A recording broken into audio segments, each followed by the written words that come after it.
Good evening here. It's quite late today for my Manifestation Monday weekly live. And I was wondering whether to do it at all or whether to forget about it, but I had something to share. And the reason why I'm so late, one, I've been doing my therapies this afternoon and into early evening. And then I was on a call for an hour. And then I had to make supper or tea for my children. Obviously, they were very hungry.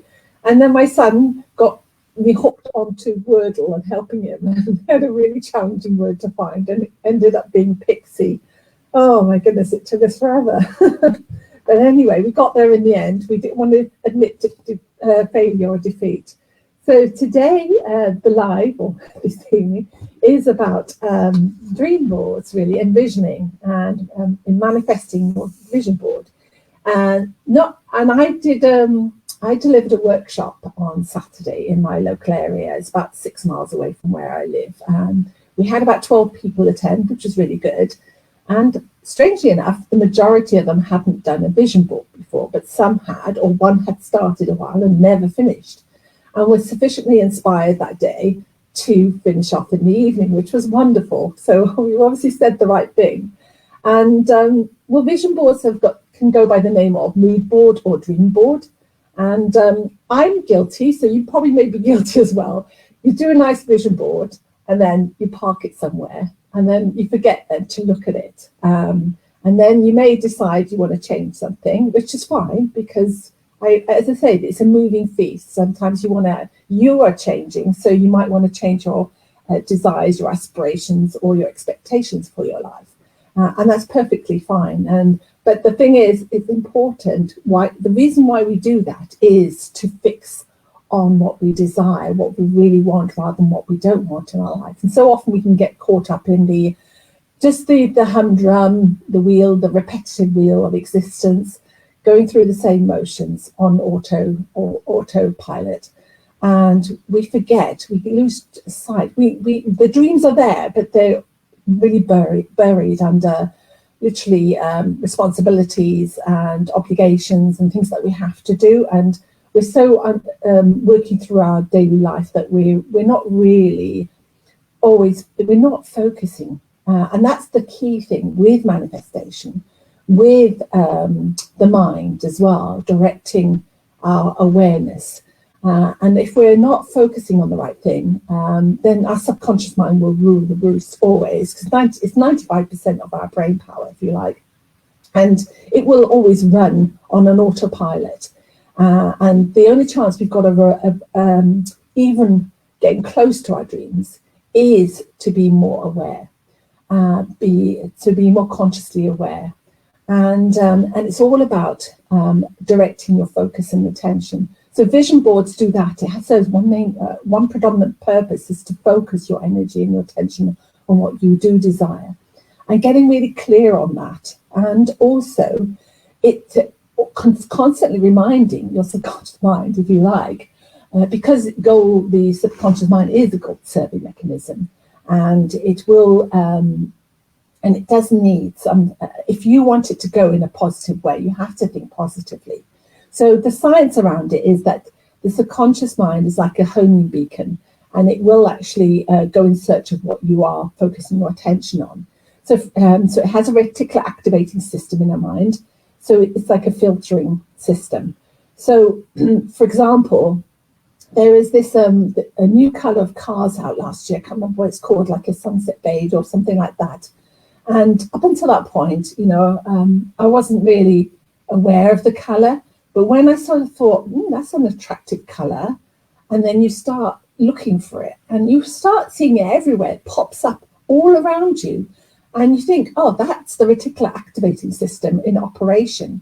And the same happens with your vision, with your dreams, your goals. When you actually start focusing on what you do want, your brain will help you filter out what's in your environment and bring that towards you and bring you the evidence. And that's the science bit, really. It's all about what you seek out, what you are focusing your mind predominantly on, will actually there will be opportunities unfolding that will mean that you can actually get closer to your dreams. And you take then whatever necessary action when you meet those opportunities. And it will feel right when it feels like heart connected. And there is an element of magic as well in manifestation. So it's an element of you focus on something, but then you may set a timeline. So this is what I was communicating to the participants of the workshop. You can set timelines, but don't be so rigid by them, and allow that fluidity to unfold, and allow things to offer it up to serendipity, to synchronicity, to maybe even a higher force if you believe in that. Because I truly believe that you set the intention and you take certain actions towards that intention, towards delivering on that intention. Then things happen, and magical things happen, unexplained phenomena that our rational mind can't make or sense of or interpret. And that's what we call these synchronicities or serendipities. And then, people come towards you that will be magically the right people to be able to help spur you on and to reach those goals, or the right set of circumstances. And when you reflect on it, you think, actually, that was unbelievable how that happened, those chance occurrences. And it's like magic. It's like a stardust along the trail, and it's leading you on a trail somewhere. But the important thing about timelines is not to be fixated on them. And I would say there is this idea of the spiritual surrender. That's the magic, letting it go and trusting. And so we have to. So when we put together it's also connecting to the high vibration, the high energy of what we desire, and staying true to that, practicing that, going into that feeling of that, bringing that alive, that vision, and enacting it. And when you don't see that it's coming your way, because when you start to doubt, when you have that spectre of doubt in your mind, that's when it's almost like the mirage or the vision evaporates, and you then lose focus, and then you start going off track. And I think the thing is not to pay heed to that doubt, and not to pay heed to what's happening immediately in your physical realm. It's always coming back to what you would like to focus on and going back into your imagination. Now, Einstein definitely said, without a shadow of a doubt, that Einstein is the preview of life's coming attraction. So what did he mean by that? And he also said imagination is more powerful than knowledge, because imagination accesses something that's literally beyond our cognitive awareness, beyond our ken, beyond our understanding. There's almost like it literally accesses the field of all probability or possibilities. And for example, the Wright brothers, they weren't aviators. They were bicycle manufacturers or innovators. And yet for whatever reason, they had this idea that we can fly. We could create a machine that could fly. And did they succeed straight away? No, they didn't. But they didn't give up. And the same with your dreams, with your vision, with your goals, however you want to describe them, whatever term sits right. And I think it's always important. You choose what really fires you up, what stirs that passion in you, to make you take the aligned action. Now, aligned is all about inflow action. It's not forcing an outcome. It's not forcing something to happen. It's allowing yourself to just try and test things out. And you're really almost like trying on different shoes, as it were, trying on different things that will feel, and then finding the right fit. And don't be so rigid about how it's going to happen. And when it's going to happen. These are the two things that you need to let go of when it comes to manifesting your dream or your vision board. And I've still got my vision board, and it's been there, and I can't say I haven't manifested it all, but I think also I've been prone to being a little bit scattered with it. You know, there's lots of moving parts. It's like a big jigsaw. And I think sometimes it's my opinion, this is not necessarily true for everybody, but in my case, I think it will help now going forward, just being a little bit more focused and saying, this is what's going to be on my vision for this year. And for me, you know, I've got to set through things, high goals for me for this year. One of them is being a bestseller, writing a bestseller. And another one is doing a TEDx talk. So there you are. I put it out there. That's my intention for this year. And I've stated it. So it's out there in the public arena. And I'm hoping to make myself accountable by doing that, accountable to do that by being public on it. And then what I've got to do is remain true to that vision and not allow any negativity. And even when I do get stumbling blocks, even when I do get difficulties along the way, is not to say that means that's the end of that vision or it's not. It just means that I've got some more growing to do. I've got some more learning to do. And maybe there is a slight, and be open then to possible another route to achieving that. So it's not necessarily being that intransigent that you're going to be this way on, you know, or the highway or no way. And it's then allowing that fluidness to come through. And it's important to keep that vision board prominent in that. Go back to it, say revisit every few months, look at it. I mean, some people say they can have it there. It's a nice exercise to do. It's a fun activity.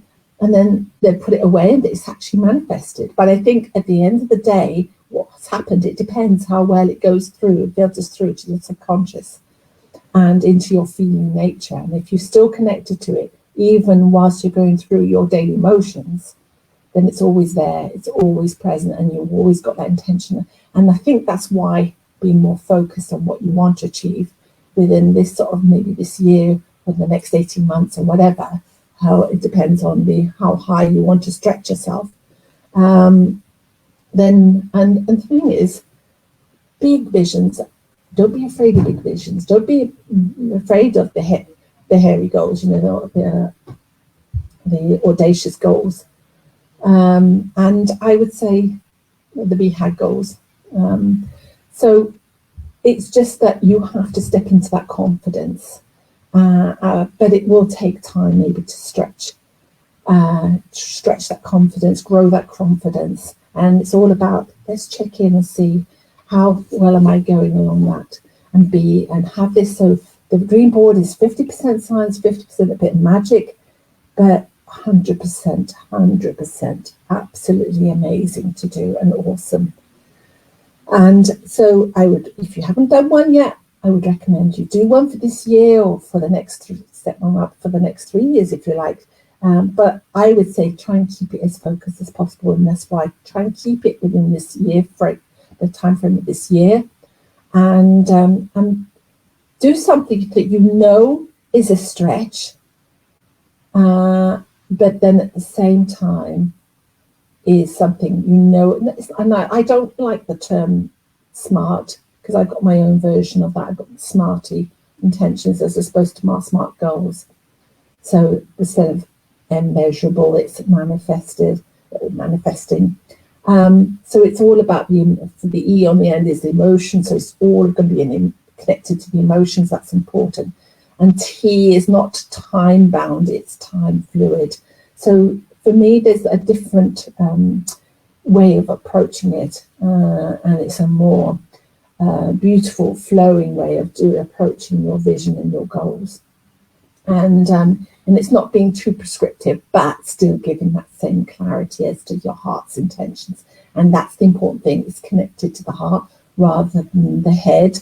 The head tends to be very much an ego place, centered place, or it tends, focused on me. The heart is more about bringing something special of you out there and making more of you and emphasizing the who, not rather than what you can get. if you understand what I mean. So that's, for me, the heart element is important as opposed to the head element. And again, that allows for that, you know, weaving, that flow. And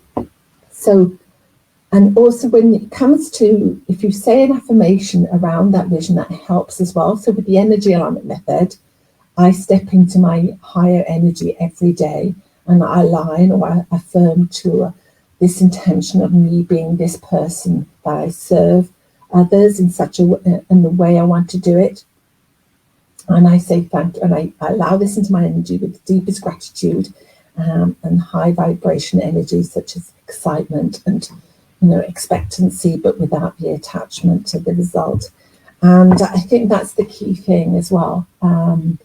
And if you can affirm, that keeps it again always there in your mind. And when you do affirm, don't affirm to negate the bad in your life. So the brain doesn't understand the negatives. It only fixes. So, for example, if you say, I want to eliminate debt. Well, the thing is, it will just understand and recognize debt.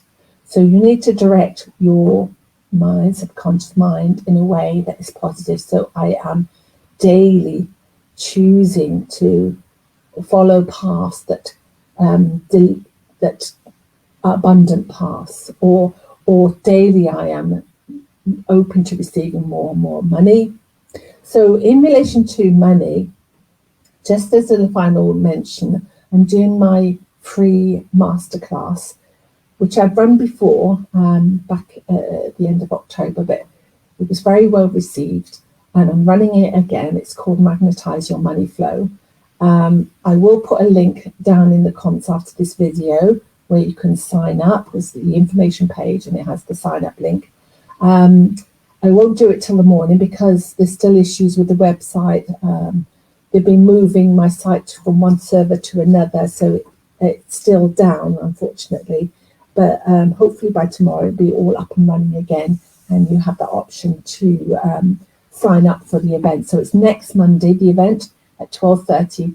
That's London time, GMT time. And if you can't make it, then please feel free to sign up anyway, and I will send you the recording. And so basically, I will cover in that workshop the 3 blocks, the way I perceive it, to manifesting what you desire. Maybe if that's on your dream board, we can work on that. And the 3 blocks, and I'll be sharing with you 3 very powerful practical tools how to eliminate those blocks. So again, this is really lovely, a lovely time to do vision boards. So I encourage you, if you haven't done one, do one now. And if you've got any questions about how to go about doing this, because there are digital tools that you can do it online, or you can do it the traditional way. You can actually get yourself a scrapbook or a nice bit of craft paper, heavy craft paper, and collect magazines and take clippings after that. And, you know, or you can make even a 3D version of the vision board. You can collect different materials and things like that, like seashells, to create like a shoreline if you want to have, and then put a home over it, and then a new home by the sea, and whatever. And it actually brings it more alive, and it makes it even more fun if you do a 3D version. But that's all a bit more in terms of, it takes more time to do, obviously, to source those materials, but still have fun. Whatever you do, connect to the fun, to the passion, to the joy of doing that, and connect from heart, truly from the depth of your heart to your vision. And I hope to see you next Monday on the workshop, and it will be instead of my Manifestation Monday live, so we're doing the training instead. If I have time, I will do another live, but my next live will be on Wednesday anyway, my Wisdom Wednesday live. So do join me then. I've got some great things to share, and it'll be all around, somebody else inspired me to do this. It'll be all around my takeaways from 2022. So, and I think there'll be rich pickings and great insight and inspiration for you from those sessions. So I'll be doing a series of lives in relation to that theme. So thanks very much. I know a few people popped in and off, bounced in and off, and of course I went on on it for a little bit. It's been 20 minutes now, so thank you. I know it's quite late in the day for me in the UK, but you may be watching from other places where it's not quite so late. But anyway, thank you very much, and I appreciate your attention. Bye then.